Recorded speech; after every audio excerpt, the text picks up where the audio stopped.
His Punjab-born parents named him Payush, but he chose his nickname from his favorite character on the Brady Bunch. He graduated from Brown at age 20, then went on to Oxford as a Rhodes Scholar. He earned a reputation as a health policy whiz kid, advising the state government in Baton Rouge and later the federal government in Washington. He served 2 terms in Congress before becoming Louisiana's governor.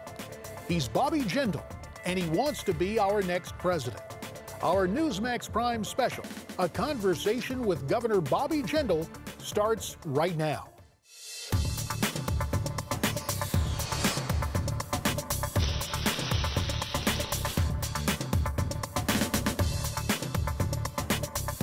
Hello and welcome to this Newsmax Prime special, A Conversation with Governor Bobby Jindal.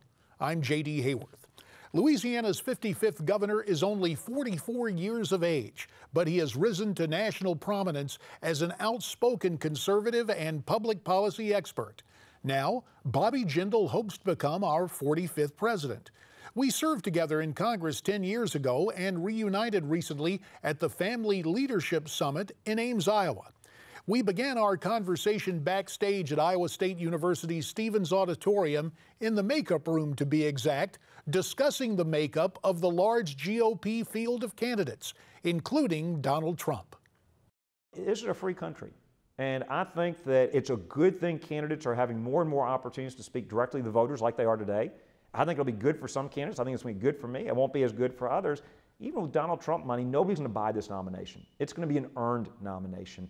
I'm glad the voters are going to get to decide. They're going to get to pick their nominee, and I think it'll be an open and robust debate. With as many Republicans running, Republican voters can go vote for somebody, not against somebody, and that's a good thing. Is there anything that surprised you in terms of the personalities and the people involved in this? Anyone who has earned greater admiration from you, or between us, anybody who kind of rubbed you the wrong way? Well, look, I'm biased. I'll tell you my bias. I'm biased towards governors. I think governors have run things. I think after 7 years now of a first-term senator, it's time to do something different in our country. I know my fellow governors pretty well. We've worked well with each other. We've competed against each other.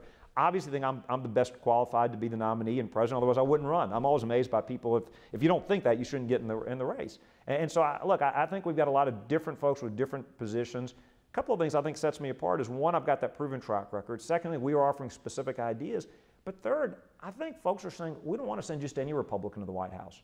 If you send somebody there that's going to manage the slow decline of this great country, I'm not your guy, if that's what you want. We need somebody, and JD, you know, you've been there. A lot of these Republican leaders don't want to do term limits or balance the budget. A lot of these Republican leaders don't want to deal with marriage, or they don't want to deal with Obamacare. They were happy the court ruled against us because they look at those as distractions.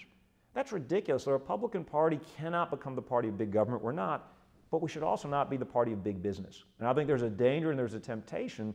Those special interests have got their hooks into not just the Democrats, but also some of these Republicans. What I hear about the buzz around Iowa has to be encouraging to you.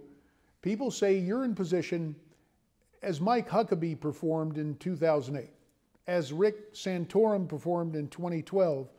People are saying, don't be surprised if Bobby Jindal has that kind of success in Iowa in 2016. Why do you think that is? Well, a couple of things, and thank you. We are hearing that. We are seeing growing and growing crowds. Two things. One, we've said, let's do something different. Let's embrace our own principles. You know, Jeb Bush says you got to be willing to lose the primary in order to win the general. JD, I disagree with that. I think it's time for us to embrace our own principles and say, look, we don't need a second liberal party. We don't need to be cheaper Democrats. We're going to secure the border. We're going to repeal Obamacare. We're going to invest in the military. We're going to shrink the federal government, grow the private sector. We're going to stand with Israel. We're going to stop Iran from becoming a nuclear power. And secondly, I think people are looking for a doer, not a talker. We got a lot of candidates that are making a lot of empty promises. Look, we got a talker in the White House.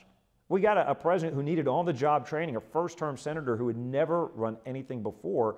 We're not just talking about doing these things. We've done these things. So in my state, we've cut our budget 26%, 30,000 fewer state bureaucrats. We are now the top 10 state for private sector job creation, the most pro-life state 6 years in a row. And I think people are looking at that going, here's a guy that's willing to do and say the things you're not supposed to be able to do and say. I think folks are tired of the status quo. They're tired of the establishment in both parties. They were promised if Republicans took the majority last year, things would change. On amnesty, on Obamacare, on the budget, they didn't change. I think people are looking for a fighter that will go and represent them. What's the biggest lesson you've learned, whether in Congress or certainly now as governor and running for president? What's the biggest lesson that will reinforce Bobby Jindal in this pursuit of 1600 Pennsylvania Avenue? JD, one of the things that's been reinforced to me again and again and again, and I think it's one of the great differences between us and them, meaning the left, is I trust the American people. On issue after issue, what they have shown is they have got more wisdom than their so-called leaders in D.C., the elites in D.C. On issue after issue, the left thinks we're just not smart enough to pick the schools for our kids. They think we're not smart enough to know what kind of insurance to buy, health insurance to buy. They think we're not smart enough, if you live in New York, to know not to drink big gulps every day for breakfast. They think we're not smart enough to have guns and Second Amendment rights. They think we're not smart enough to have religious liberty rights. They don't think we're smart enough to know how to spend our own money. They don't think we're smart enough to know what kind of foods our children should be eating at their school lunches or at home in their snacks. You know, the arrogance of the left, Hillary Clinton and President Obama, is they really do think they know better than us. They are, look, Bernie Sanders at least is honest enough to call it socialism. They're socialists, they just won't call it socialism. The thing that I'm just so comforted by is everywhere I go, whether it's here in Iowa, whether it's at home in Louisiana, New Hampshire, your state of Arizona, Florida, South Carolina, all over this country, young people, old people, everybody, people that are Democrats that voted for this president come up to me and say, you know, I can live my own life. I don't need the government telling me how to live my life. And you see it in the fight over Common Core or Obamacare or taxes or school lunches or our Second Amendment or religious liberty. And it is great to see everyday Americans rise up and say enough's enough. Our founding fathers knew the genius of this country was a limited government that secured but didn't create our God-given rights. The left has forgotten that. The American people, I think, are going to seize their freedoms back in 2016. When we return, Governor Jindal and I will discuss the hot-button topic of illegal immigration. You're watching a Newsmax Prime special, a conversation with Governor Bobby Jindal on Newsmax TV.